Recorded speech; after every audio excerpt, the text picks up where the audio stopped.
Question number 20, Ankur Vikram were partner sharing profit and loss in the 3:2. They decided to share future profit losses equally. On that date reconstitution there was, ठीक है, 4 लाख उनके IFR account में है. अब हमें journal entry पास करनी है. आपको इन्वेस्टमेंट की वैल्यू रिड्यूस हो रही है 2.5 लाख से. IFR हम क्यों बनाते हैं? IFR हम बनाते हैं ताकि इन्वेस्टमेंट में अगर कोई वो हो रहा हो, लॉस हो रहा हो, हमें इन्वेस्टमेंट की बुक वैल्यू और मार्केट वैल्यू में कुछ लॉस हो रहा हो तो हम उसको कंपनसेट कर सकें. तो अब आपकी इन्वेस्टमेंट 2.5 लाख से कम हो रही है, तो आप वो कहाँ से कंपनसेट करोगे? IFR से. तो इसकी जनरल एंट्री होगी IFR account debit to investment account. बाकी का जो 1.5 लाख बचेगा वो ओल्ड पार्टनर्स में to Ankur's capital to Vikram's capital old ratio में बांट देंगे. ठीक है, इन्वेस्टमेंट में कितना जाएगा? 2.5 लाख. ठीक है, 2.5 लाख हम वहाँ से कंपनसेट कर रहे हैं. बाकी का बचा 1.5 लाख, वो आप अंकुर और विक्रम को ओल्ड रेशो में बांट देंगे, टू अंकुर टू विक्रम.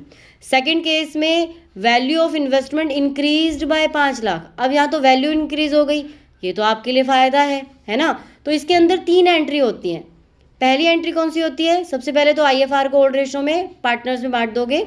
आप लिखोगे IFR account debit to Ankur's capital to Vikram capital. 4 lakh को 3:2 में बांट दो.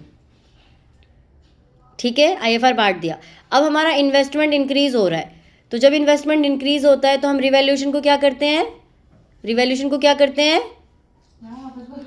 जब हमारा एसेट इंक्रीज होता है रिवैल्यूड के टाइम पे, तो रिवैल्यूएशन अकाउंट को क्या करते हैं? मैं ज़्यादा जल्दी बोल जाती हूँ. नहीं, मैं क्वेश्चन पे वो कर रही हूँ. हाँ, तो रिवैल्यूएशन को क्रेडिट करते हैं, तो आप करेंगे investment account debit to revaluation account 5 lakh से. Investment account debit to revaluation account 5 lakh से. तो रिवैल्यूएशन में तो प्रॉफिट हो गया ना, 5 लाख का प्रॉफिट. ये प्रॉफिट किस में बांटेंगे हम? पार्टनर्स में, ओल्ड पार्टनर्स में, ओल्ड रेशो में. तो तीसरी एंट्री हो जाएगी revaluation account debit to Ankur's to Vikram. ठीक है, ओल्ड रेशो में बांट देना. अब बात रही तीसरी की, no change in value of investment. Investment की वैल्यू में कोई चेंज नहीं हुआ, तो IFR को ओल्ड पार्टनर में बांट देंगे. IFR account debit to Ankur's to Vikram old ratio में डिवाइड कर देंगे. ठीक है, बात समझ में आ गई?